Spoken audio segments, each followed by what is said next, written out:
Hello to the PoweShell Conference 2023. I'm here with Gael. Hello. And I think this man needs a little bit introduction. Last year I had a talk with Tobias, who did that for a couple of years, and we couldn't find the time last year. So it's obvious. We need to ask you, you're the second year in charge for the conference. Tell a little bit about your experience with the first conference in Vienna and what the lessons that you learned. What can we expect from the conference this year here in Prague? Yeah, so last year was my first time organizing, and obviously I had the help from Tobias, who's been doing that for many years. So it was much easier, trying to get all the information from him. It was still a stressful experience. That's why we didn't get the time, because for me it was just trying to focus on, what do I need to do now? What's the next thing's happening? I think I hope this year we're a bit more relaxed, a bit more prepared, but at the same time, unfortunately, Tobias couldn't make it. So it's still a test for me and for us, the organizing crew. But I think we try to stick to the tradition, and I think we've got nice things coming up. It must be challenging to organize such an event, and it must be even more challenging to organize it in a foreign country. That's the reason why, Tobias, we stuck in Hanover, which was a great place. But the first thing that you changed, that we went to Vienna. You're not from Austria. And now second time that you're in charge. We are in Czech Republic. How is that? I think it must be super, super, super complicated to do it just like this. Well, there's a few reasons. The main one is I can't organize it in my back garden, and I live in Switzerland, a little bit in the mountains, and then there's no venue literally next to where I live, and we could go to somewhere like Lausanne or Geneva. But very nice locations.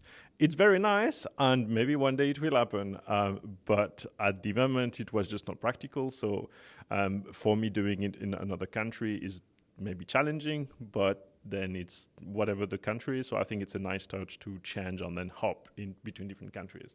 And, that's also give some changes and then give the opportunities to people, from local people to help. So this year we have Jakob helping out.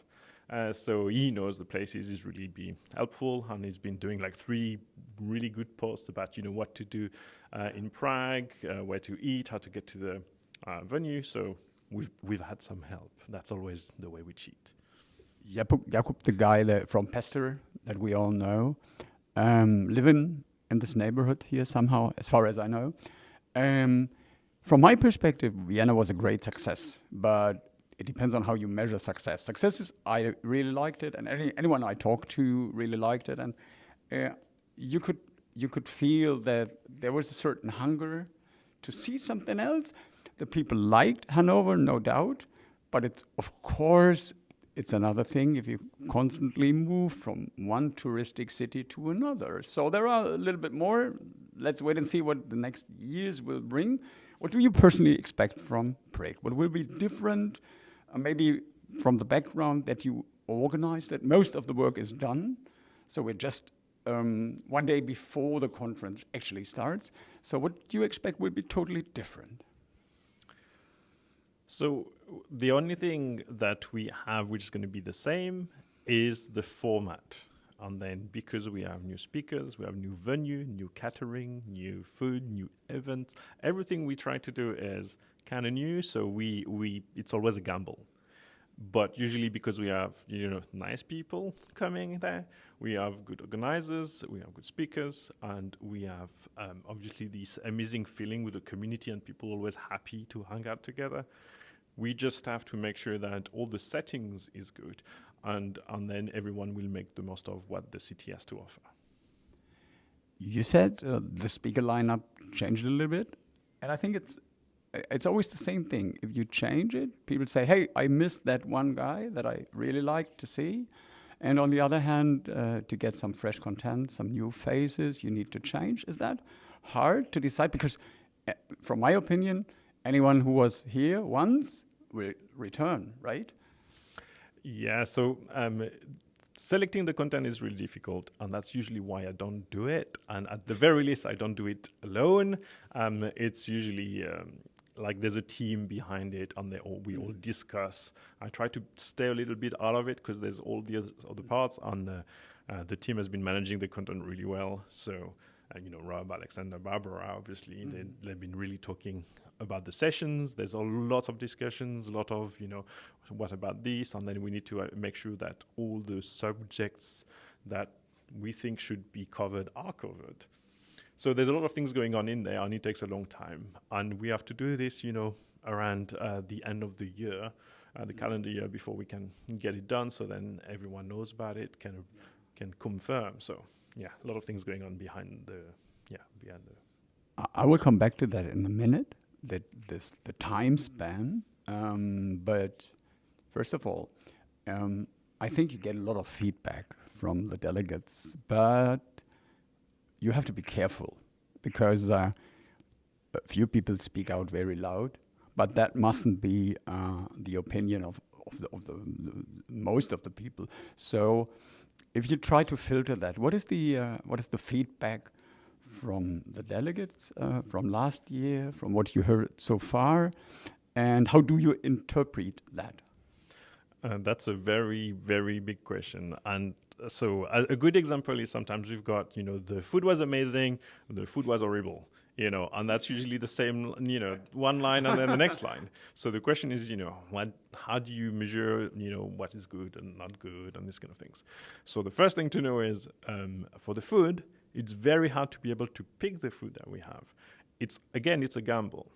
Because when you select a venue, you need to find, a caterer that works with the venue, and then the choice usually is really reduced. Then the question is, within this caterer, what kind of thing, how many choices you have, and usually you have a piece of paper, but we can't just come and taste everything they have, especially because about a year or more in advance, they don't even know what they will be able to serve.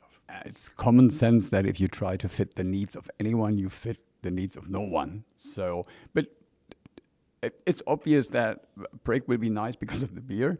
But if we come to the content, what is the feedback, and how do you see what is the essence? Yeah, so that's the good thing. People give feedback. So the problem is sometimes we struggle to be able to collect the feedback, but we try to have an open form, and then people tell us, especially last year, we want workshops. We want something hands-on. It's very hard to be able to provide workshops with 4 rooms and about just under 300 people. So we have to make choices. That's why this year we're introducing a new type of content, and we're testing it out. We're just trying to say, okay, we do follow-alongs where you can be hands-on, plug in your laptop, follow what the session is about, do the things, in parallel with the speaker there, and trying to show how things goes. And then if that works, probably we're going to keep doing this and maybe expand a little bit more. We just want to learn a little bit from this experience. I think we had something comparable before. We tried that already. Do you have something in your head that may fit as a good example? What would you look for as a delegate if you would find the time? Or would you join? Oh, you mean the sessions that we have? Yeah, the workshop.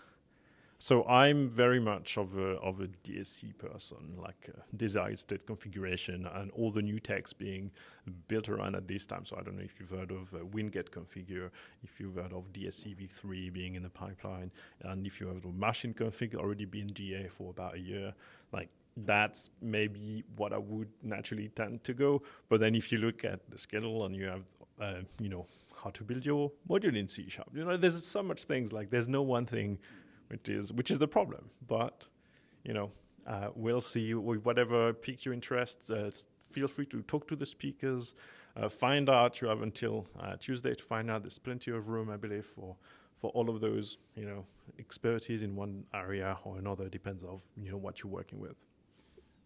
To be honest, organizing such an event, even as simply as a speaker, which is also kind of organizing thing, it means that you actually don't see anything live, except your own opening session. But if you look at the schedule, besides the workshops that I already asked for, is there anything notable? You mentioned WinGet, Dimitris will be here. Anything notable that you are really interested to, for example, watch the video afterwards? Without really saying it, we have a type of a deep dive. And we've been asked about it. So we have 2 sessions that looks to be exactly the same, which is about, dependency, conflicts in dependencies within PowerShell. So you have your PowerShell module, it uses like some libraries, and then the problem is maybe PowerShell is already using that library, so you can't really import a new version, let's say, the JSON library or something like this. So we have... You're talking about one of the sessions by Andy, or do you have something else in your mind? That's the one. Maybe you can drop the names of the speakers? So I can't remember all the names, I don't want to get it wrong, but I believe there's Andy from the PowerShell team. So they're doing a session on, managing those. That's the Microsoft point of view. And then we've got the community, and I believe it's Emmanuel. And maybe Justin with him, they're doing a session. No, it's Emmanuel, I believe. I'm doing a session on this, which is the other point of view, the point of view from the community. And we've been told, but it's the same session. I say, yeah, talk together, but we really want to have the definitive answer, and really practical examples. So hopefully they talk together, and there's not going to be that much overlap. But if you want to know how to do this and you're interested in that subject, because it's a very challenging subject when you're writing PowerShell modules, then I think we will have at the end, that we will create that content. Well, the speakers will, and we will record it. But they will create the content to explain it. For the protocol, we try to record it.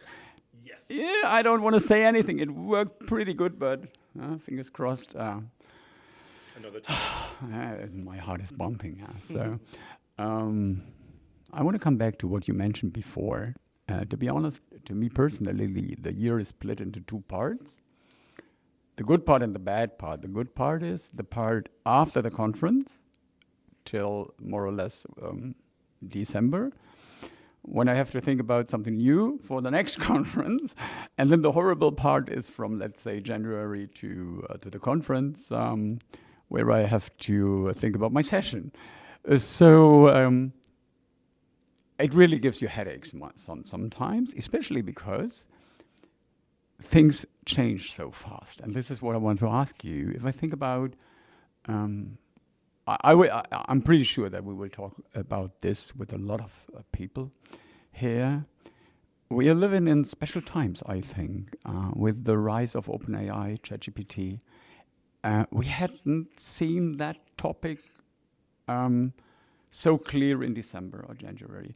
So this is a pretty good example that our life changes from one second to the other, but you cannot reflect that in such a conference because everything is done before.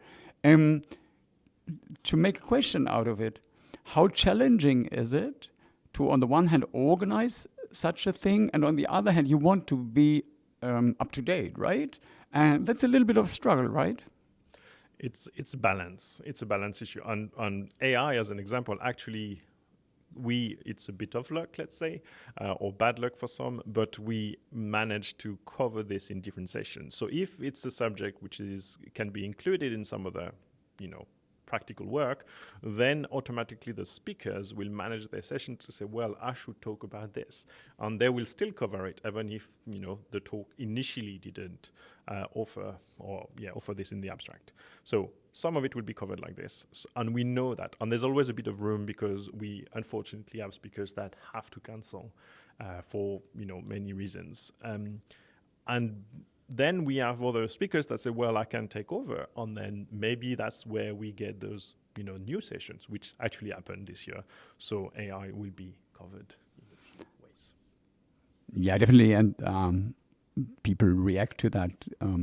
If I might mention my own talks, now that we have OpenAI available, my sessions change totally, because now my Enigma session, for example, is full of regular expressions, simply because I'm so fascinated how well the artificial intelligence is able to create regular expressions and to explain these. So a year ago, when I had to create regular expressions, there was always a little bit of pain to think about it, stuff like that. And now, all of a sudden, it gives me pleasure. And so you think about, okay, I can put something in. It's not really mandatory and not necessary, but let's find out about that. The one thing that is pretty bad, you're not a speaker in a technical way, because you're so busy with all that stuff. You mentioned DSC. Again, you said there is so much in the pipeline. I think we lived in special times over the last 2-3 years, because PowerShell 6 and 7, PowerShell Core was such a promise, and I feel we stuck a little bit in that. But now all of a sudden this year, I feel there is something new rising. How do you think about PowerShell at all in the year 2023? And that's a good question. So for 2023, I would say it's always good to look back at the PowerShell teams. They early in the year, so usually January or February, they will write a blog post about where they're going to invest over the year. And even if they don't deliver on everything, because such is life, and then you plan on investing somewhere, that doesn't mean you're going to deliver there. It's a very good indicator of what they're working on, the problems they're trying to solve, and what direction they're trying to take the PowerShell. Yeah, we also integrate stuff like the app installer CLI, also known as Winget, which is not at all PowerShell. And of course, we will focus on that. How do native commands change the experience, change the possibilities within PowerShell? So, Gael, thank you for your time. Anything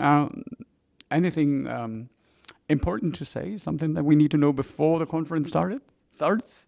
Well, before we start, no, really. I would say just look out for, follow us on LinkedIn as an example, because that's a good way to get all the information.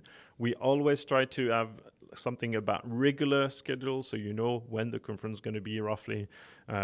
The call for papers for the next will be around end of the year, so the deadline usually is mid-December. You have usually about 2.5 months to submit before that, and then we decide by, I would say, roughly the 5th of January. So we always try to stick to this calendar.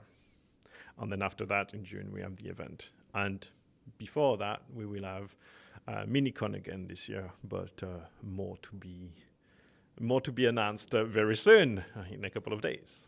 Later on. And let's be honest, that is all about meeting the people. And that is something that works really, really well.